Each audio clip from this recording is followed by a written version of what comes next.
Welcome back to this edition of Grizzlies Daily. I'm your host Melek, and sorry if I'm looking overly joyous. It's just right now I don't know what's going on, but you guys have been showing so much support to the channel. I literally just looked at everything, and this by the time I'm recording this, it's not even been 24 hours, and the last video is already at 1K, but we're at 937 subscribers.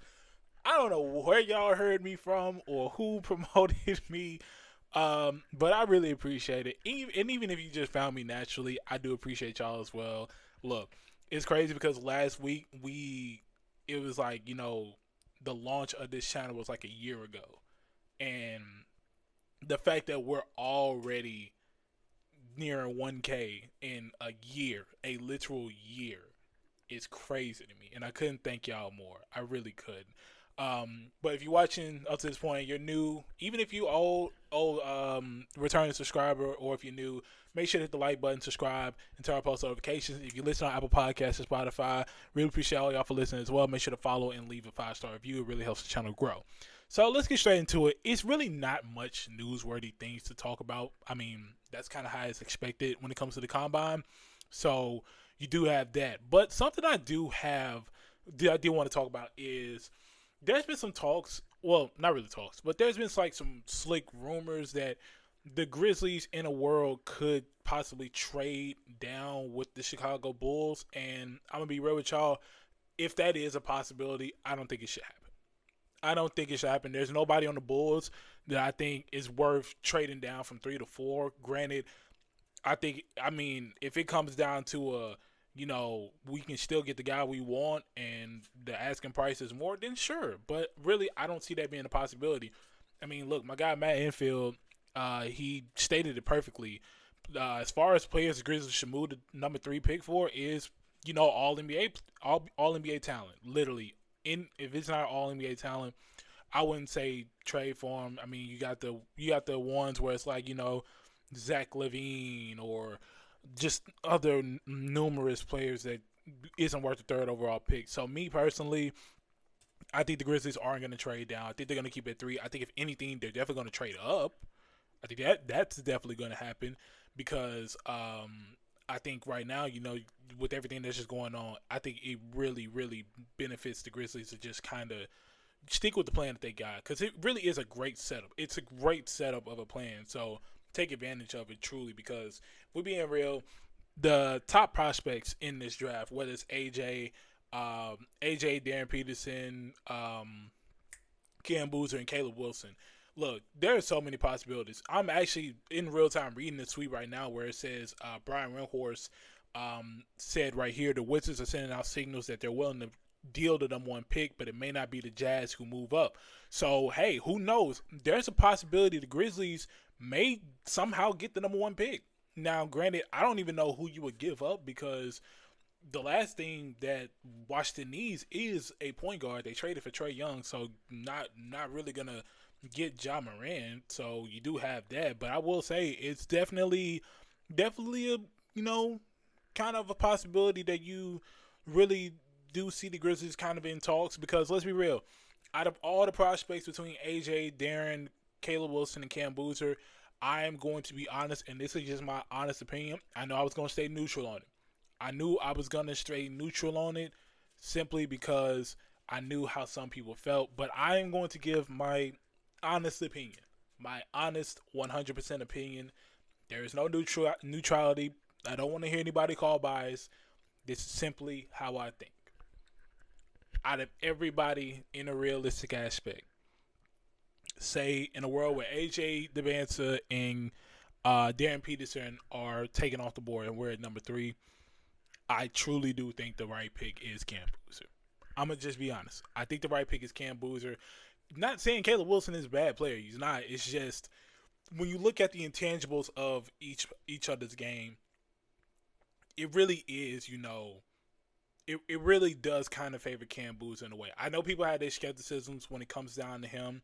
I know one of the things that we talked about was, a possibility of, how does Cam Boozer look without a Zach Edey next to him? And all of those are valid questions. But I think in a world, I truly do think Cam Boozer might be the right guy.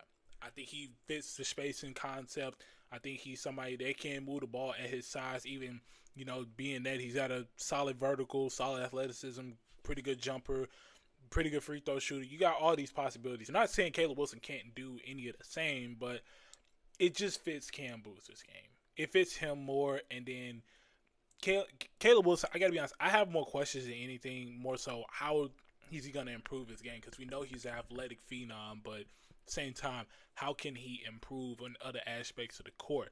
Not saying he's got to create a jump shot suddenly, but having Zach Edey right there in the paint isn't really going to help him as much as people think. So I think you definitely got to worry about that. But I think overall, I think Cam Boozer is a solid one. But here's to say, if we were to get Caleb Wilson, I would not be mad at it at all. I think I need to probably make that clear. If we do take Caleb Wilson, I'm not going to be mad at all. Not one bit. If we take Dan Peterson, not going to be mad. AJ, not going to be mad. Cam Boozer, going to be pretty good about it. So I want that to be clear. I'm not going to be upset with any of these guys. It's just right now Cam Boozer looks like the fit for the Grizzlies, and I think that should be the move for them going forward if you would have asked me personally. And it's the most electric time in basketball. That's why on Kalshi, you can trade every single playoff game, every series, in the conference finals, and even the championship all at once. All right, so an example of how it works is if you wanted to pick an NBA champion, the New York Knicks are trading at a 15% probability to win it all, meaning a $100 trade out in real time pays out to $629 if they take home the title. And as the playoffs heats up, those numbers move in real time. You can buy in and out at any point. Now, say if you wanted to pick a specific series, let's use a prime example, the Detroit Pistons. They right now are down 3-2, and they have a 25% probability to beat the Cleveland Cavaliers and advance to the Eastern Conference Finals, meaning a $100 trade pays out to $365 if they were to advance. And that's playoff seats off. Once again, these numbers move in real time. You can buy in and out at any point. Because on Kalshi, you trading against peers in a live market, meaning there's no house, and as the probability changes, you can buy in and out of your position. And for a limited time, download the Kalshi app and use promo code FANARTBasketball right here at the bottom. And make sure when you use that code to get $10 when you trade 10, and that's spelled Kalshi. Kalshi is where you can trade on anything. So shout out to them for sponsoring this video. Now let's get back into it. Quick, I want to just go ahead and read some of y'all's comments because, like I said, y'all been showing so much support to the channel, and I couldn't appreciate it more because, like I said, that at the beginning threw me off. It really, really did, and I couldn't appreciate y'all more. I see one of the comments. We even got a Bulls fan in here, so shout out to you, man. Look, number 4. Best of luck to y'all, but right now. Yeah, hey, look, we best of enemies. I'm just playing. No, but appreciate you for being here. Shout out to Bulls Nation. First comment right here says, if Kleiman can pull a magic trick and get A-Cuff, the world will be right. Look, I'm all on the Darius A-Cuff hype train now. I really don't think it's gonna happen because of the placement of our pick and just everything that's going on. But I really don't think A-Cuff happens just because I really don't think it happens at this point. I really don't. Next comment says, you are 1,000,000% right. Our medical staff sucks. Hope the GM feels the same way. Look, that's only one can imagine, genuinely. Next comment right here says, a Grizzlies fan from Spain. Hey, shout out to Spain. Real talk. I really enjoy listening to your videos. Keep it up and stay motivated. I really appreciate that. Thank you so much. And I'm really starting to realize we're global now because I think at one point we had someone from, I want to say Australia. Oh, no, I think it was, Australia, I know for a fact. Or was it New Zealand? I'm not sure. I know for a fact Brazil and now Spain. So shout out to y'all, man. I really appreciate that y'all literally tune into these videos. And real quick, I just want to know if you could comment in this video, what time are you watching these videos in Spain? I can't pull up my phone right now to check what time it is in Spain, but I just want to know what time you're watching these videos because I really am interested. Next comment right here says, please don't fall for the Cam Boozer hype. Caleb Wilson is a pick and make. And the reply under that says, Cam Boozer is a better fit shooter and playmaker. And that's genuinely how I feel. Like I said, I don't think you can go wrong with either one, but I truly do think Cam Boozer is the guy. I really do think so. Next comment right here says, Braden Smith also talked to Memphis, 2-time All-American, former Big Ten Player of the Year, and NCAA all-time assist leader. Honestly, I don't know where you would draft him. He's definitely second-round talent for sure. If you draft him at 32, I don't know. I mean, maybe there's a way. Then maybe there's a world where the Grizzlies find a way to get another pick in the draft and get him. But I don't hate Brady Smith. I like him. I like his game. I like him in the tournament. He reminds me of he kind of reminds me of young Steve Nash without the scoring, if that makes sense. Next comment right here says people are seriously saying Memphis should trade back. This is not the NFL.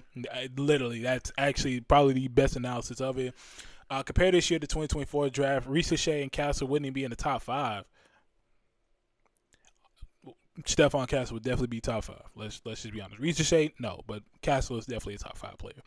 A closer and a 3-level score would be what we need to build a franchise around. I only mentioned Memphis trading Ty Jerome because of his contract. Teams are trying to avoid the second apron. He can space the floor and create himself for others. And then RIPBC for sure. Absolutely. I definitely understand why you mentioned Ty Jerome. I mean, that contract is definitely, it definitely attracts a lot of people. So I definitely get that. Just closing a 3-level score, definitely things that the Grizzlies definitely need to get. Obviously, that's probably going to happen over time. But, I mean, if you can find somebody out of this draft to do that, then that's ideal scenario, honestly. This comment right here says, we can trade for Paul Reed to get Mitchell Robinson in free agency to help out Edie as a backup center. And they're like 27, 28 years old. I would love to get Kingston Fleming or Mikael Brown with Cam Boozer or Caleb Wilson. So trading the 16 pick and Ja to get a pick from the Bucks or Atlanta.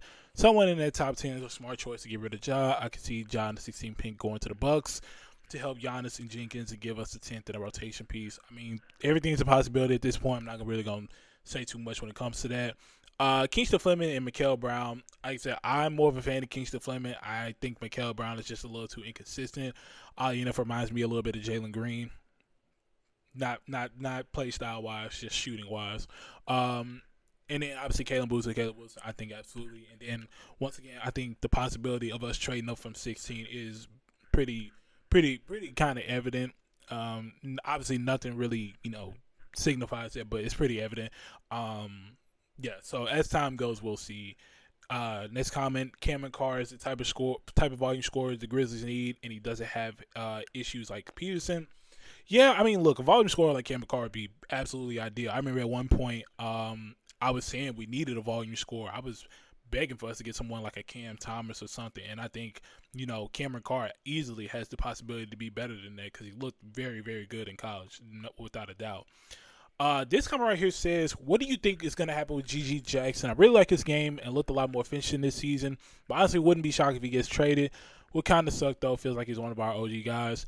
Yeah, to me, I think G.G.'s going to stay. I know there's people talking about possibility of him getting traded, but I really don't think absolutely I really don't think G.G. gets traded. I think that's all just speculation. I don't really think much more of it. I really don't. I think he's going to stay and continue to develop through the Grizzlies system.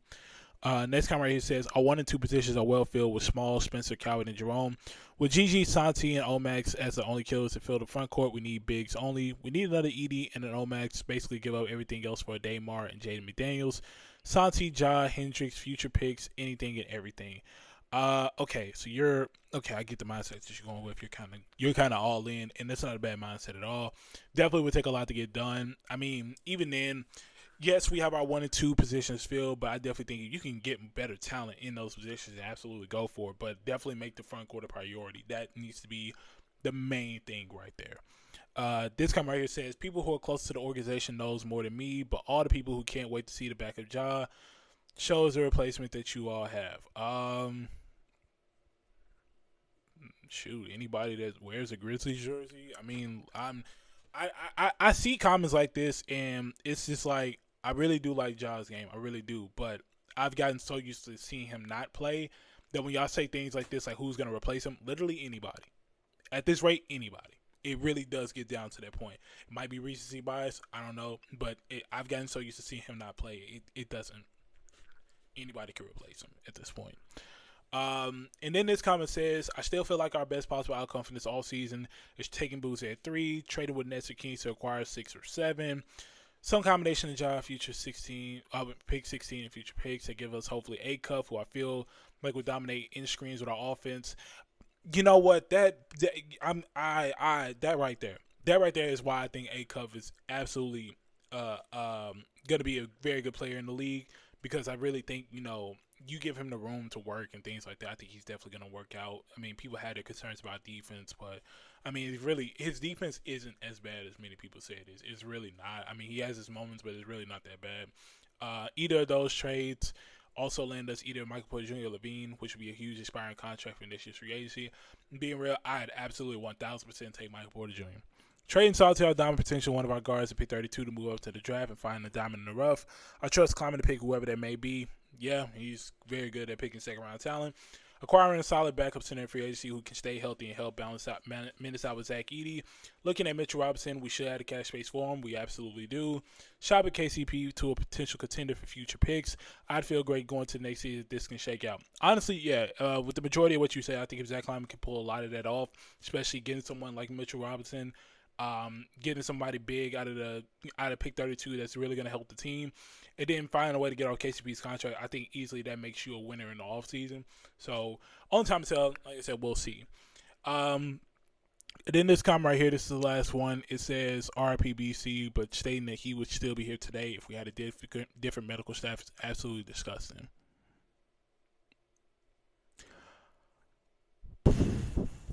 Okay. How do I word this? Okay.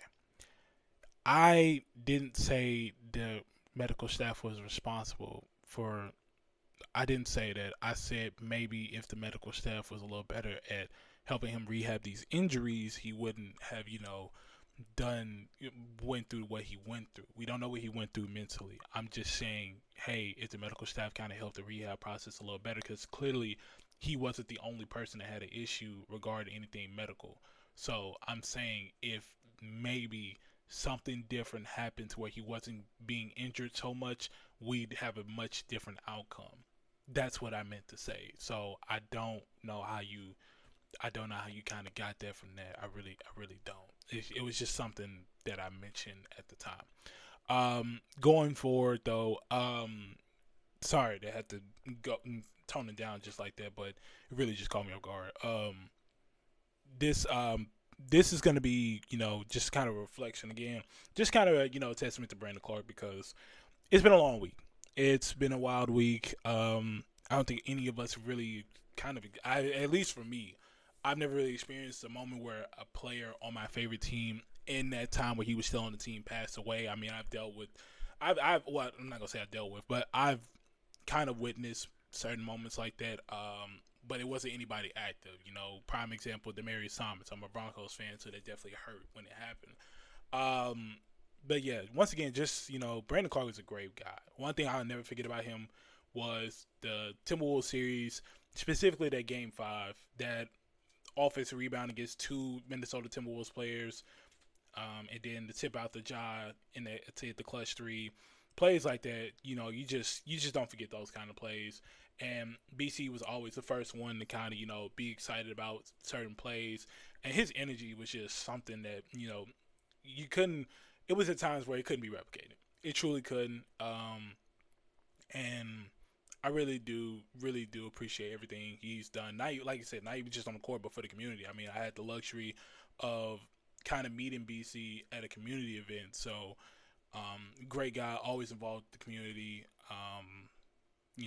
Just overall a great person. And if you are watching this, I encourage everybody at some point, whether it's today, tomorrow, or even next week, just go by the FedEx Forum, the front of the FedEx Forum, leave a note, leave a flower, something by the little memorial, and just kind of show our love to BC, because we kind of took him in as one of our own, and he stepped in and night out to really show that, hey, I love playing in Memphis, and this means something. So once again, shout out to BC, rest in peace to him. My condolences to his family as well. Just a very tragic situation, but we'll never forget his impact he had in the city and the team, of course. That's a wrap at this edition of Grizzlies Daily. Really appreciate everybody for tuning in. If you like this video, make sure to like, comment, subscribe. Turn on post notifications so you get notified when the next video comes out. Once again, I really appreciate everybody that's been supporting to this point. We're basically 937 subscribers. If we can hit that 1K mark very soon, I really appreciate it, because y'all have shown so much support from the jump when we first started this. If you listen to Apple Podcasts, Spotify, really appreciate all y'all for listening as well. Make sure to follow us and leave a 5-star review. It really helps the channel grow. Lets me know what kind of content you guys want to see and what you want to see going forward. So really appreciate it. As for now, I will see y'all on Monday where we continue to talk more about the off season. Everybody have a great weekend. Peace.